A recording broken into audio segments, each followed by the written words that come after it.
Hello, this is Seth Kniep'n It Real. I've got to stop making videos so late at night because my eyes feel like they're going to fall out of my head, and my daughter told me they look very pink.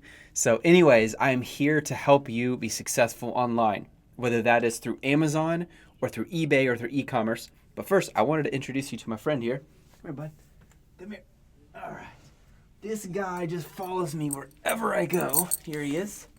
And his name is Dakota. He is one cool dog. Say hi to everybody, Dakota. All right. He is my special guest for today.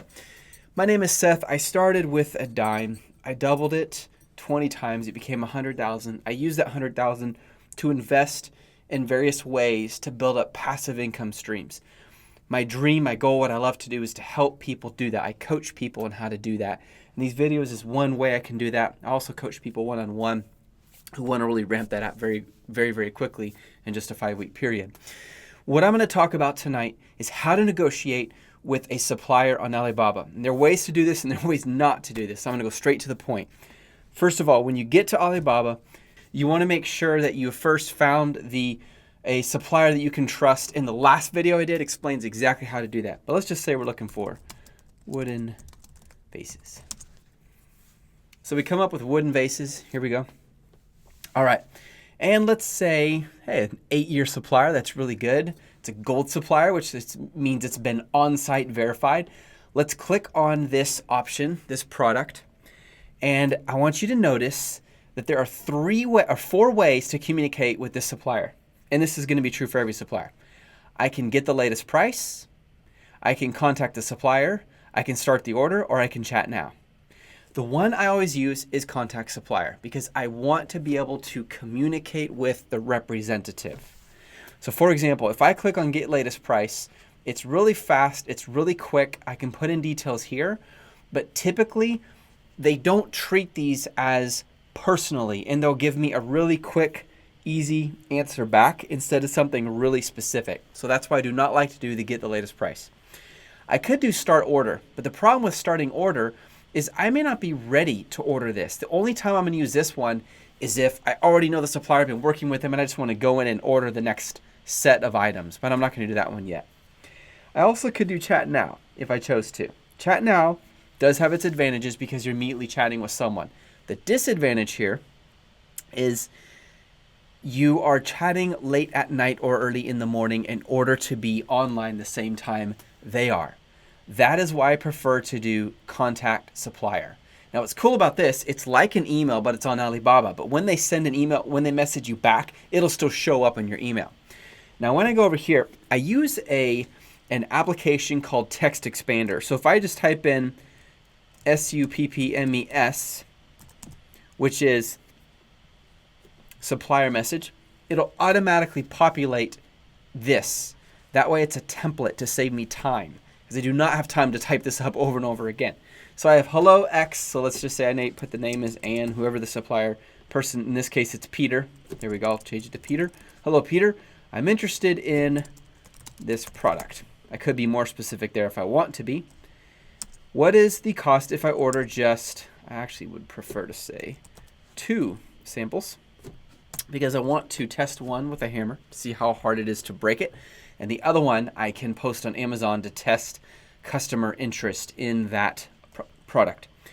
If I order the MOQ, MOQ simply means minimum order quantity. That's what it means. And they already know what this means. Minimum order quantity. So you can just say MOQ. If I order the minimum order quantity of this item, or wooden, let's see, this is a stand wooden flower vase, so wooden vase. How much will it cost for you to ship it to me by express air, and how much to ship it to me by sea? In your first message, it's really important to go to explain everything up front, everything that you want to know so you save time. Because remember, when you send them a message, chances are it's in daytime for you, you're not going to get a response until 12 hours later. Well, that means the next day for you. And every time you do that, you've lost 12 hours, another 12 hours, or actually 24 hours, 24 hours. And before you know it, you're delaying the time when you can get this thing up and selling. So ask everything you can possibly think of.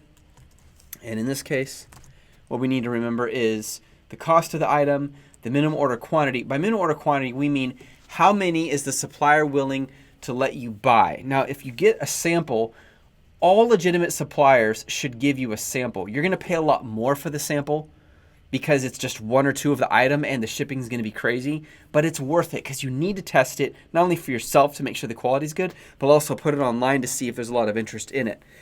Minimum order quantity is once you do a real genuine order, like 100 or 200 or 500. In this case, you can see they have 100 listed up here automatically populated.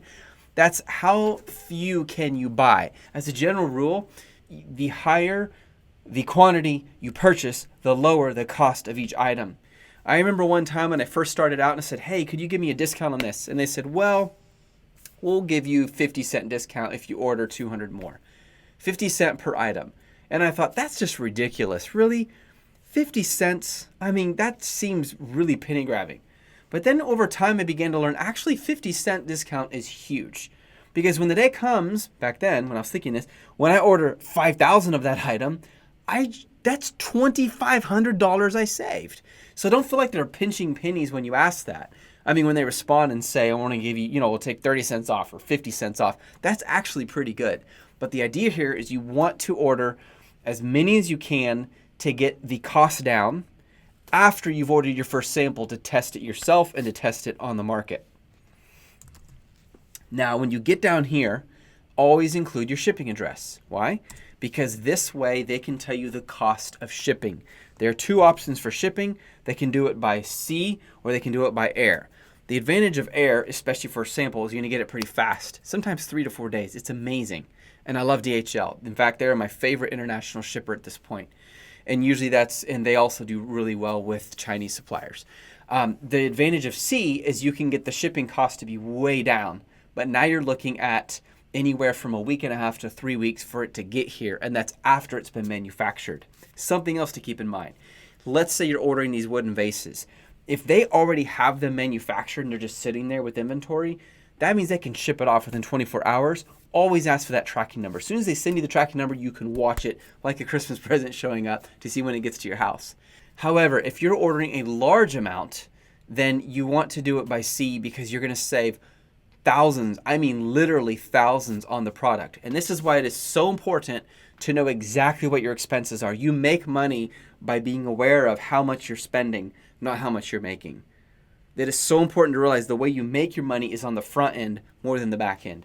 The lower the price you can get, the more smart you are with that, the better. And that comes to the next part. Always ask. Just ask. To say, hey, I was wondering, I'm really thinking about working with you. I'm looking for a long-term supplier relationship.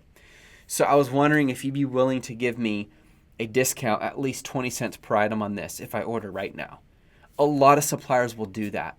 And they don't mind doing a little bit of wheeling and dealing. Don't become annoying. I've seen some people just go after them, constantly asking, and at some point they're going to lose respect for you, and you're hurting relationship, which means you're hurting your business.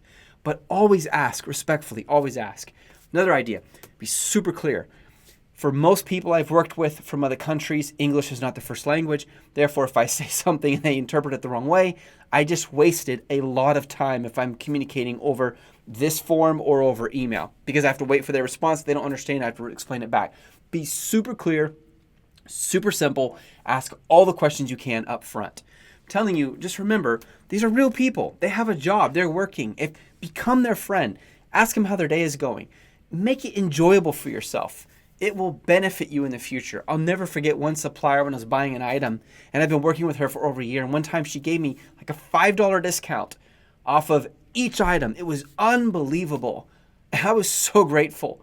But because I'd built trust and a very healthy, open relationship with the supplier, it paid me back because she trusted me and she knew I would bring her more business. Hey, I absolutely love sharing these videos. I hope they're helpful. If you feel like they're helping you, feel free to subscribe below. Any questions at all, write them down and I will get back to you as fast as I can. This is Seth Kniep'n, Keep It Real. Have an awesome night.